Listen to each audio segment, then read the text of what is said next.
Welcome back to another episode of Mystery Garage. In today's episode, we get back to work on the project Jetta, finishing part 2 of the makeover. Let's get to work.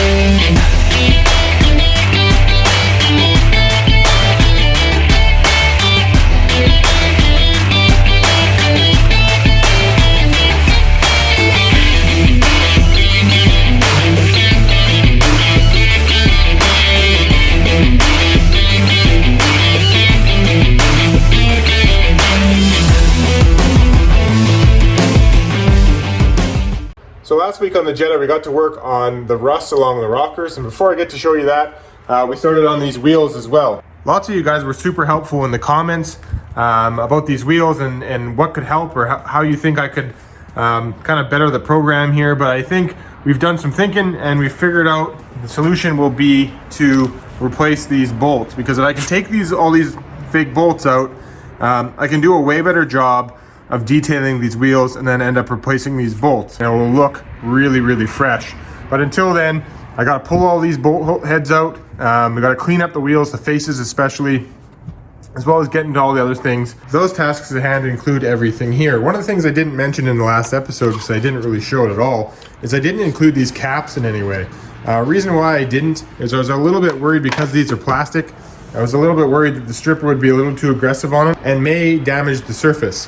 So instead, since the paint is all fairly clean on these and there's no real big issues, I was just going to give these a light sand before paint, as opposed to actually stripping them, which could probably cause more damage than good. One thing I did do is I lightly, behind the back, there's these little holes, I tapped out all of the Audi buttons, so that way we can keep them mint, and I can worry on refinishing this surface on this plastic cap, and then we'll go back later on and glue down those pills back in from Audi after we've cleaned these up. So we'll get to that at some point today, as well as getting to all the other goodies. First things first, I want to see if I can tackle some of the face work on these wheels. Again, just to show you them one more time, they've come out really well, I think. The lips obviously need to be cleaned up a little bit more, but taking those bolt heads out is going to be significant, and maybe we'll start with that. So let me get to work and we'll see where I end up.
Alright, the wheels are finally done. I know it's hard to tell, but it's about 5 days later since I've started this whole wheel project.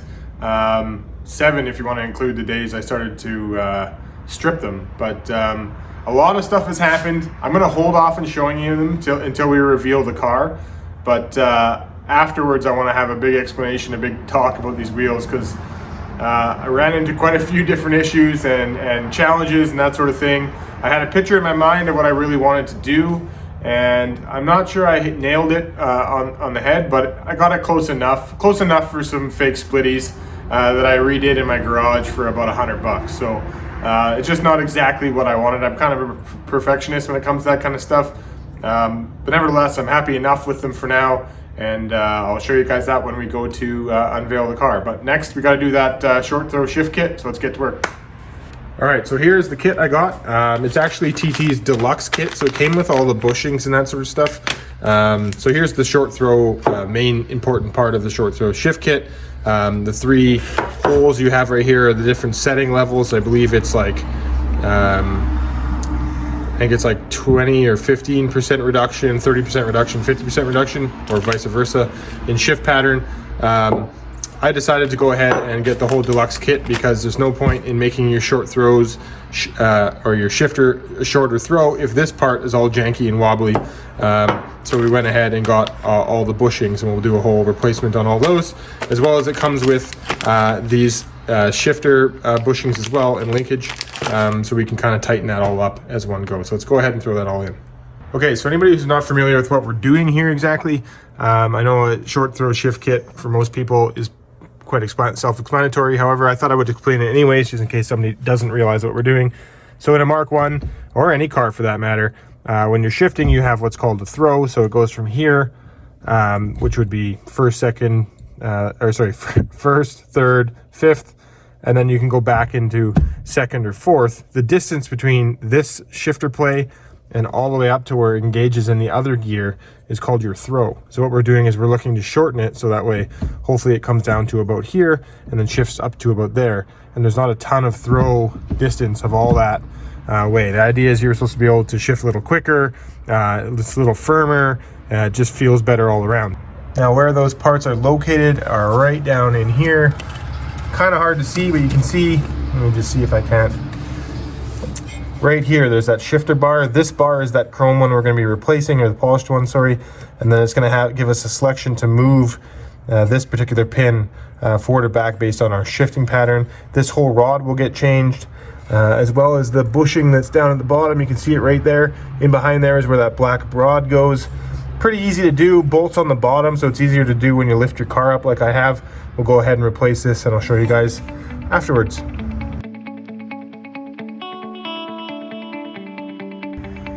You can see where this is located underneath the car. Prime example of why you want to change your bushings. You can see this is that shifter linkage, this is that ball that's in behind this. Watch. See that? All that slop will end up in a sloppy shift. So anyway, I'm going to go ahead and change this whole rod out, the bushing in there, and the bushing that's down in here, and change all that out, and get to work.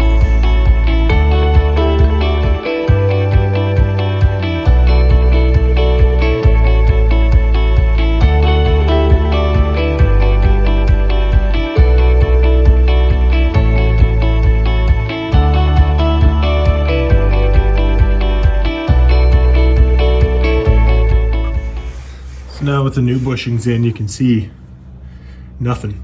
It's firm, won't move at all, which is great. So you can see just how janky this old stuff was. I mean, these bushings just corroded and more or less rot, just from sitting in there and over usage. And then you got your ball here, completely filthy. You can see what a difference this rod makes. I mean, this thing's just totally goopy, and this here is a little bit worn out too. So the new kit comes with new bushing up here as well, which is where that pin fits in. Every little bit of slop you have all adds up, right? It might only be like a small movement like this, but you add it up, a little bit here, a little bit down here, a little bit up top, shaking here. It all adds together as probably, you know, half an inch at least of throw that's just slop. So this will be way better.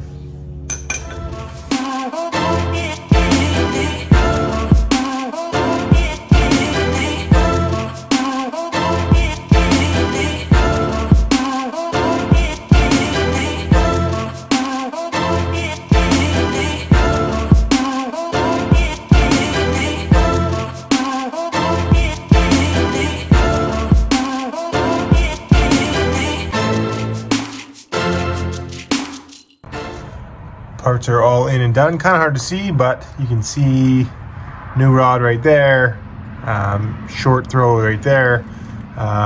This stuff is almost too nice for this car, to be honest with you, but nevertheless, awesome stuff. Now I misspoke on the settings that I said. Here you go. So farthest out one 50%, middle one 31%, shortest one 12%, and that's shorter throw from standard. So you got a lot of options there. Obviously, if I'm gonna go with it, I just went right to the 50%. Extra throw, short throw. Now, is this deluxe kit necessary? I think absolutely. I mean, I showed you these worn bushings were worn. These bushings are worn as well, so replaced everything there. These rods, you never really know because inside here they take wear. Now the rods, or the one rod that I took out, even though it was sitting in a rubber bushing, was showing metal wear. So it just goes to show you that years and years of use can wear this stuff out. The other thing too is this side of this bar was missing the clip. So you can see top of this one how there's a clip over that kind of holds this thing tight.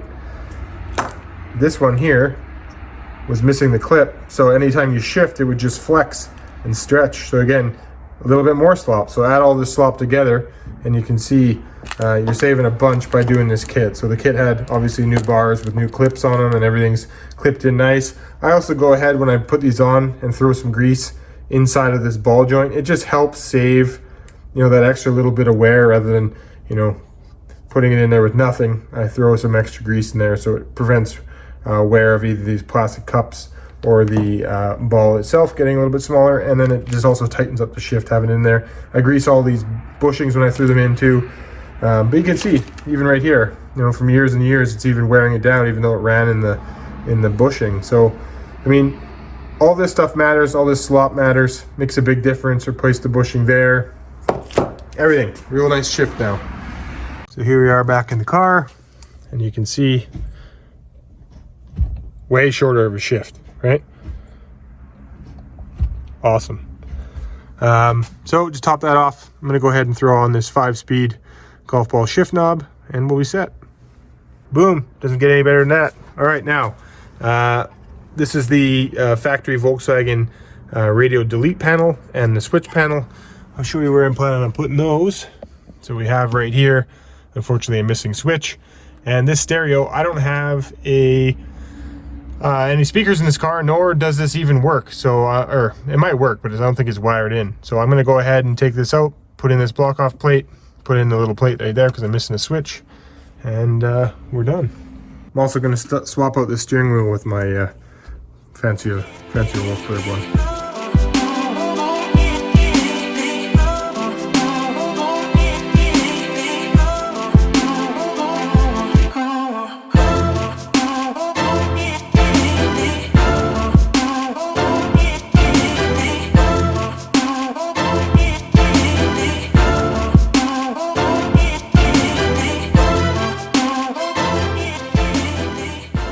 Next up, coilovers. Let's do it.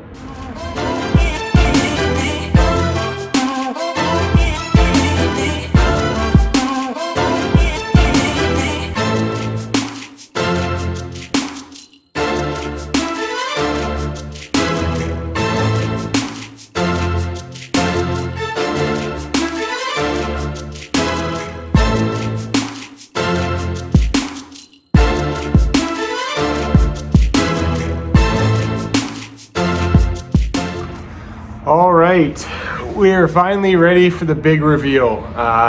Week and a half worth of solid work to get the car where it is today. You know, we put in the coilovers, ended up putting in new strut caps because those old ones, the front strut caps, the old ones were toast.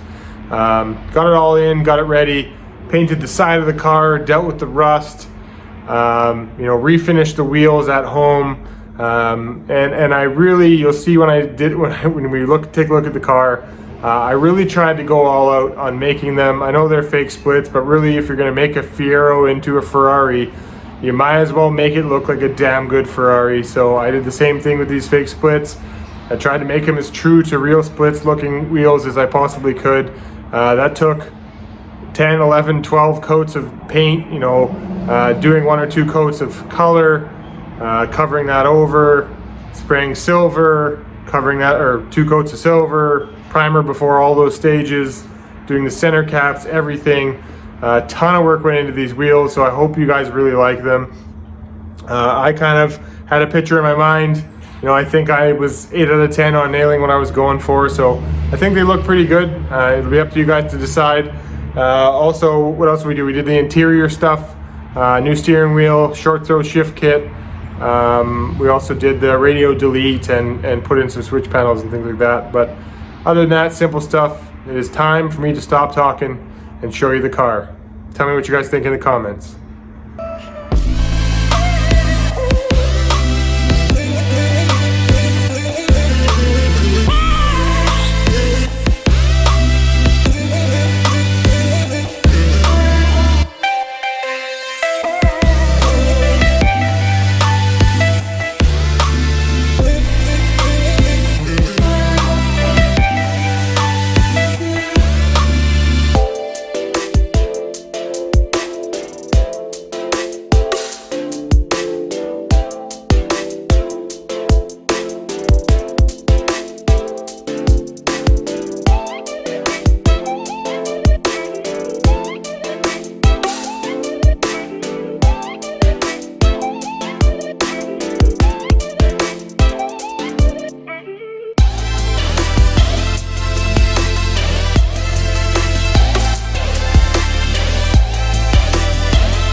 Well, we're back in the shop. What do you guys think?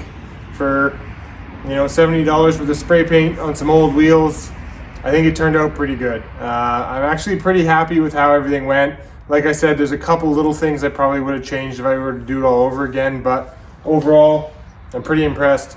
It turned out really well. And this is only the beginning for this car, you guys. It's probably gonna take a disappearance for, you know, 1, 2, 3, 4 weeks or so, and it'll come back. I had a great deal of fun with this. It's a ton of work. Now let's talk about these wheels, because that's a huge part of this little makeover we did. And I kind of want to show you or explain to you guys what I did. Let's take a look. All right, so like I said, if you're gonna make a Fiero look like a Ferrari, it better look like a damn good Ferrari. And if you don't understand the reference there, you're probably not an 80s kid. But what I wanted to do is, because these are fake splits, I wanted them to make them look as close to real splits as I possibly could. So I was lucky enough when I was doing the painting of the side, and I think the color matched pretty good, by the way. I realized that once I painted it, this side has actually been resprayed at some point from a little bit of damage that was on the side. And if you look back into the video where I'm sanding, you can see that I come up with a little bit of filler. It wasn't anything major, so I wasn't really worried about it. But since this is resprayed, getting a match color to match the respray, not the original paint, was a little bit hard. So you can see there's a little bit of a color difference, but overall that black strip kind of separates the two, so it turns out pretty good. On the other side that has original paint still, it does look even better. It's hard to even tell I resprayed down there. So I was pretty happy with that. You can notice a little bit on this side, but it's not the end of the world. So anyways, back to the wheels. I thought since I had extra paint, I kind of was just daydreaming and be like, well, it would kind of look pretty cool if they were color matched. So I went ahead and gave it a shot. Now I took a huge risk on these wheels. Not only the color combination, but also the methods I used. As you saw, I did end up pulling out the fake bolts, just because, there's a couple reasons actually. If you come over here, I'll show you the fake bolts. So these were the fake bolts that were in it. Hopefully we can focus. Inside, it was hard to strip the paint out of the inner part of the bolt. And some of them had some piled up paint inside of it. And I thought that looked really terrible. So I decided, sorry for my dirty hands, I just finished this car today, guys. So I decided instead of using these, and some of them were already ruined, as you saw in the video, I ended up pulling them all out. I went to the hardware store, or the auto hardware store, obviously, and went for some bolts. I ended up finding these is what they had. This is a stainless bolt. I ended up doing a 1/4 inch because these were probably set up, oops, let it focus. These are probably set up to be M7s, but this ended up being a 1/4 inch. And the reason why I did that is if you look, the stud was about the same size, but with the 1/4 inch going imperial, it allowed a little bit of the threads to be a little larger than this, so that way the threads would grab the side of the hole, so I could actually screw it in. Sorry, it's out of focus there. So they didn't have the exact bolt. I wasn't going to use this one, so I ended up ordering the bolts. I ordered 130, came the next day, which is nice, so I ended up using these. They're very close to the originals. Let it focus. Very close to the originals, it just didn't have that flange on the end. But overall height, everything ended up working out. So I was able to actually thread them in. So they're not actually loose like this or a press fit, they're actually threaded in. I just threaded them right into the rim and they grab just by the sides of the thread, just barely. So that's the whole bolt story. Some of the other bolts in the wheel didn't come out, so I ended up drilling them out, which is a bit of a nightmare, but anyways. So when it came to color, this is the package I went for. So you can see the bolts. They're all stainless steel. There ended up being 130 I ordered, so I have a couple spares. I ended up painting the whole wheel in primer twice. I color coded the centers twice. I then had to tape off the centers and I painted the outer rim. And then I had to tape off the center cap and I painted the nut. I wanted it to look realistic. So the nut there is painted, even though this plastic cap right here is all one piece. I two-toned it to make it look like it was a real spin-on, kind of like BBS does. And then after that, I did 2 coats of clear on the entire wheel. So all in all, just about 10 or 12 paint coats on this. And I let them dry every coat for a whole night, so in between. So this took me almost every night for about a week to get them to where they are. I'm pretty happy with how they turned out. Like I said, there's some minor things I'd like to change in the future. Now, other things we ended up doing, besides painting the rocker, getting rid of the rust, painting the wheels, and getting that all set up, is I obviously threw in those coilovers. I think they turned out pretty well. I ended up lifting them from where they were previously set, and they were a used set, so I had to kind of, it was finicky trying to get them to the height I wanted with these wheels. These wheels don't tuck. They actually stick out a little bit, which is a good setup. So I just wanted to make sure I didn't have to roll the fenders, so we'll have to take it for some test drives and see how that works. I don't really want to roll the fenders because the inside of the fenders, the plastic and everything is still original. And for me to have it original like that, I kind of want to keep it. I don't want to end up hacking it up. So if I can prevent needing to roll the fenders, it's kind of what I'm going for. But overall, really like the way this car looks. Like I said, just some minor things I would change doing it again. Let me know what you guys think in the comments. Hopefully you like it as much as I do. This is going to be a really fun car. Taking it out for drives, that sort of thing. We got lots more to do. The only downside is this fender at some point was mucked with, and it's all faded and stuff in the top part. But overall, like I said, this car looks really sharp with these wheels now. I really like it. We got to do the back bumper. We got to freshen up the trim. This trim is kind of faded, so we'll have to paint these fender wells at some point, or fender flares, I should say. But there we go. Wow, that was quite the week's work, but you gotta love it when it pays off. Thanks for watching this Sunday episode, guys. I know it was a 2-parter, and normally Sunday episodes aren't going to be this long. It'll just be small projects, but I really wanted to make a big difference to this car, just for myself too, because I'm going to be driving this fairly often. I wanted to look the part, and I think we're part of the way there. Lots more to come. I got a secret for this car as well on its way. It's going to take a little while because it's from far away, but overall, you know, I'm really happy with how this turned out. Let me know again, guys, in the comments. Thanks very much for watching. To anybody who's been around since the beginning, thank you very much. I really do appreciate all your guys' support. There'll be lots more Mk1 content coming to this channel. I can't wait. But thanks very much for this week, guys. Till next time, take care.